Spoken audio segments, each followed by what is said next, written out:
Check out The Athletic for free for 7 days. See the link in the description to sign up now. Like every other Dutch boy who grew up in the 1970s, Dennis Bergkamp was captivated by the flair and flamboyance of Johan Cruyff.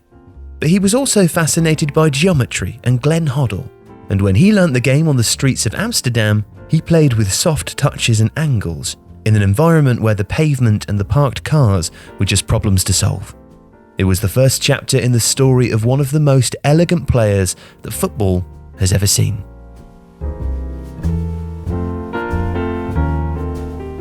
Bergkamp's formative years would come at Ajax and were spent between two of the club's priests of total football. Cruyff, of course, but also Louis van Gaal. The better relationship was with Cruyff.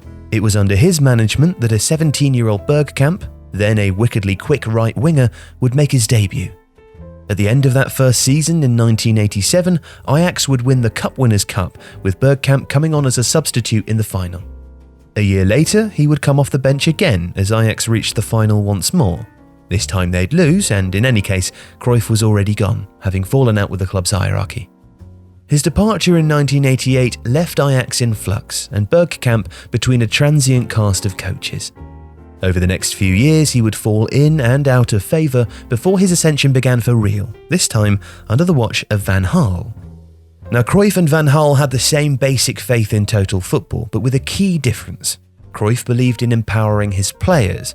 Under Van Gaal, however, the system was the only star. Nevertheless, it was he who would give Bergkamp his identity. Van Gaal pushed him in field, behind a centre-forward, into the number 10 role, and eventually up into the game's stratosphere. Ajax were bold, disciplined and intense, and Bergkamp scored goals by the dozen, with artful chips, powerful drives and precise placements. He created them too, with passes that spun and checked, cut lines and turned defenders. By 1990, he had won his first cap for the Netherlands. In 1991, his fellow players voted him Dutch Footballer of the Year. And in 1992, Ajax would win the UEFA Cup.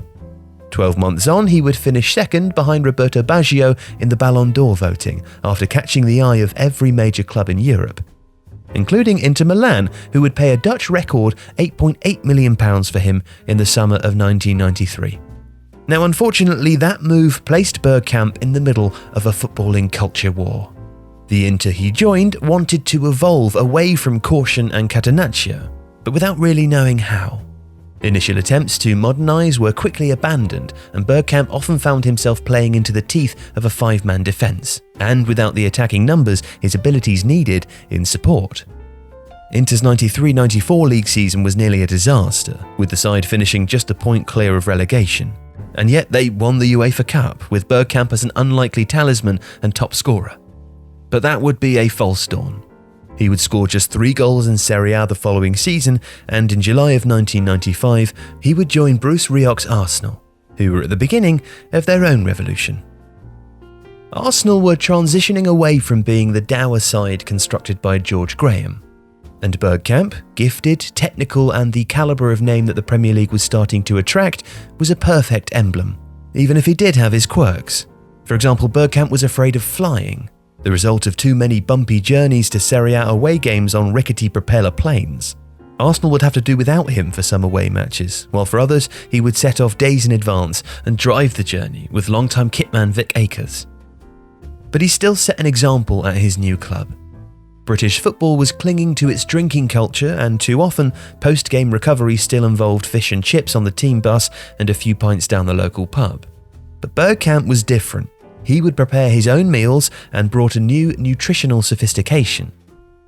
Despite this, 1995-96 still started slowly.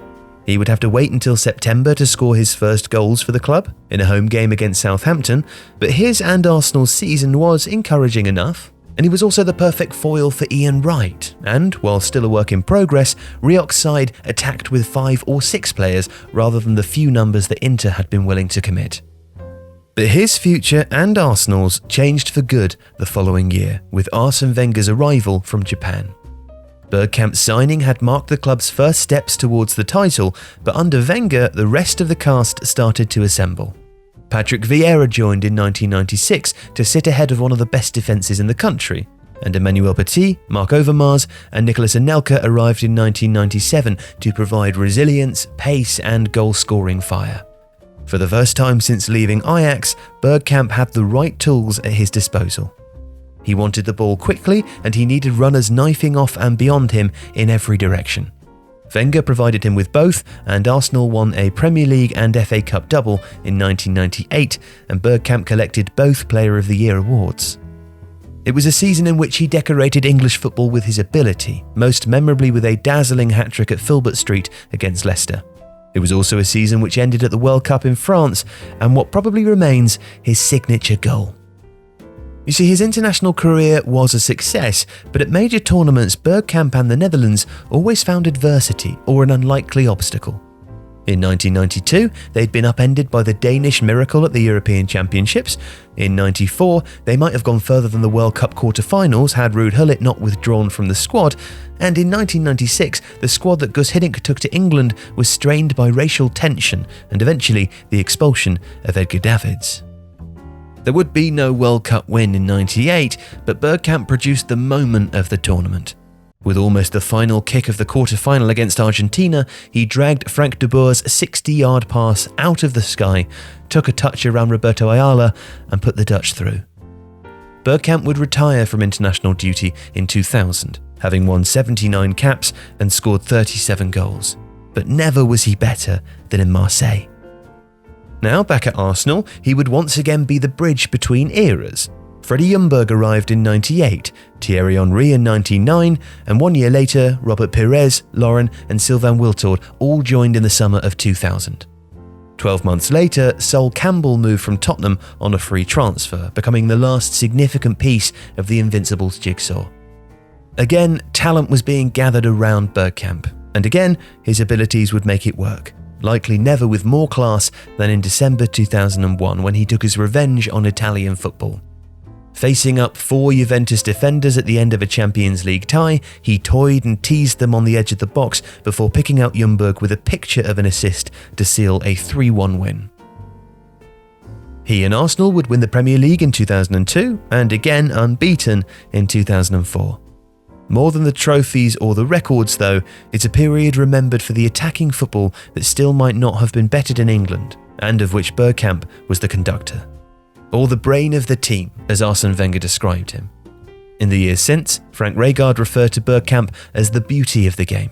Years after his own retirement, Thierry Henry claimed him to have been the finest player that he'd ever played with. And given that list includes Zidane, Messi and Ronaldinho, that's quite the accolade. Wherever he ranked though, Bergkamp retired in 2006 with the legacy of being his position's ideal. He was the quintessential number 10, all elegance and craft, vision and flair. A player of perfect technique in total harmony. Everyone watching this can now get 7 days of The Athletic for free. Join us in reading the brilliant journalists, each dedicated to different Premier League teams, with the same level of in-depth coverage for the smaller teams, not just the big six.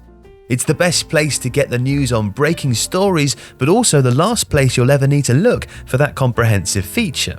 If you want to know what David Ornstein knows before anybody else, The Athletic is the place for you. Plus, you can listen to the Tifo Football podcast ad-free. Not to mention the same level of coverage and dedication for over 10 other sports and leagues, including the NFL, NBA, NHL, and even MMA. So get your 7 days absolutely free now with the link in the description and come and see what all the fuss is about.